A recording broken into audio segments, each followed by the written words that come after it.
Hello everyone. आज चाहिँ मेरो नानीको पहिलोचोटिको घुमायो। ऊ चाहिँ उठेर खाना खाँदैछ। अब खाना खाएर रेडी भएर हामी चाहिँ घुम्न निस्किसकेको छौँ। नानी चाहिँ उसको बाबासँग एकदमै खुसी भएर वरिपरिको इन्भाइरोमेन्ट हेरिरहेको छ। उसलाई एकदम मनपर्छ हरियो परियो। अनि हामी सबैजना भेला भएर यहाँ खाँदैछौँ, एकदम इन्जोय गरेर। एकदमै मिठो मिठो थियो। चटपटको त पुरै नगरौँ, एकदमै मिठो। म चाहिँ नानीलाई यहाँ बोकेर वरिपरि देखाउँदैछु। ऊ चाहिँ एकदमै खुसी भइरहेछ क्या। अनि यहाँ कोही टिकटक खिच्ने, कोही फोटो खिच्ने कार्य भइरहेको छ। यहाँ नानी चाहिँ पुरा नाच्दैछ।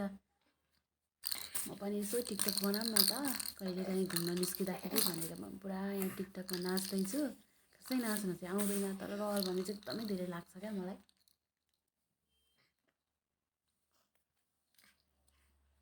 टिकटक बनाउने, फोटो खिच्ने कार्य सकेर चाहिँ हामी घर फर्किन लागिरहेका छौँ।